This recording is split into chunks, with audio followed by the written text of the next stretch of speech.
present your tool then to say to maybe enterprises. Most organizations, I think, have to really trust the AI tools at the same level and confidence as maybe a seasoned consultant. So how do you get to that point, though? Get over the hype to actually say, hey, this is a tool that actually can help you, and not say, like, we're this huge corporation consultants that they can blame if something goes wrong almost. I like honest to goodness approaches. Like, let's get naked right away. Makes sense? So there's no hiding. There's no, I'm trying to be very blunt and razzle-dazzling in this way. But I'm saying, guys, there's no BS. I mean, here's a demo. This is how it looks like. Let us do live proof of concept in front of you. We're going to sign quick NDA. We're going to do few hours hibachi grill automation. We won't even need to prepare. You just let us drive you a computer, and whatever you show us manually, we're going to automate right in front of you. So, and it can be cross application, can be mainframe to mobile. We don't care. If you can show us manually right now in front of us, among between applications, maybe testing, RPA process, whatever we want, right? We can automate. And at that point, we're saying, guys, it's obvious it works for your applications, right? Now, we're going to go even further. We're not going to charge you for 6 months. It gives you opportunity to live with our technology. And we're giving you even expert on the top that we're not charging you for. It's absolutely complimentary. Makes sense? We're giving you full-time consultant, black belt, cross-discipline trained by us, SWAT team operative. That's going to be part of your team at no cost. Make sure that you ride with your automation within the ZAP-Test.AI. You see what I'm saying? So to me, it's a most convincing event. You don't need to be decorated professional. You don't need to be backed by the multi-million-dollar VCs. You have a very simple, right? Like a Western style. It's just you and two guns on both sides. Makes sense? And who's going to be the better?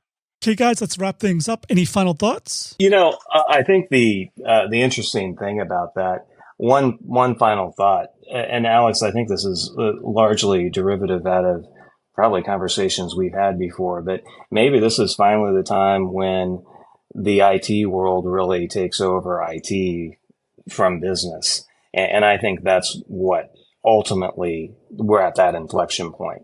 We're seeing the rise of the CTO, maybe, versus the CIO.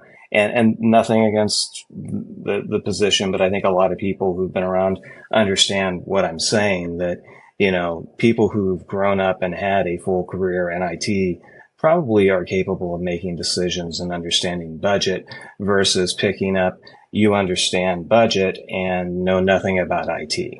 And, you have to try to make really company impacting future of the company decisions here at this point.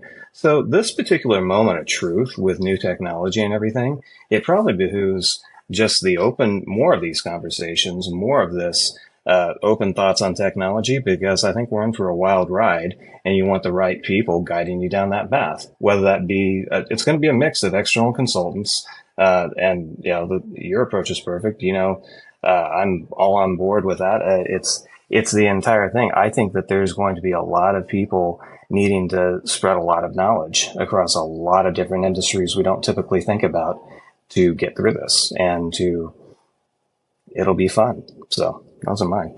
Yeah, I would say, I think just from my perspective, the business model is going to change. Right now, what I've seen is a lot of the larger commercial tools, or I would say the more expensive commercial tools, they pretty much just tossed AI on their existing business model, and people are getting tired of that, right? We don't, everyone wants to, be exposed and, upskill themselves and take advantage of AI, but there needs to be a way that AI is going to pretty much level the playing field and pretty much flip the business model on its head, right? So you talk about what Alex is doing, like with 6 months, POC, no hardcore commitment other than take the software, implement it, do what you got to do, right? So a lot of organizations, there's no way they would do that. They can't pay their sales force. So I think it's going to require, as AI starts to mature, you're going to see bigger disruptions, especially in the testing industry, where we're already considered a I don't want to say a bottleneck, basically an additional cost to that software development effort. So there has to be a way. So I think what we're going to see, especially when we start going to these various conferences, you're starting to see smaller and smaller companies, like you said, these 1 and 2, entrepreneur folks coming in and trying to do this. So I think what we're going to see is just the evolution, and that the business model is going to change dramatically, and it's going to be a paradigm shift for test automation. Joe, my wrapping up the statement will be asking the audience to give us a chance to take a look at ZAPTEST, to book a meeting with us, to give it a ride, and you won't be disappointed. I never lost the opportunity in the past 15 years only to the budget or the politics. But if you're true to the technology and you really want to make a difference in your organization, for whatever reason it is, if it has to do anything with automation, we can deliver. So hit us up, ZAPTEST.AI. You can talk to my digital avatar. It's the best expert, best pre-sales engineer in the world. It looks like me, but doesn't have any accent, speaks 150 languages, and knows everything ZAPTEST better than I am. With that said, guys, let's be happy and let's zap.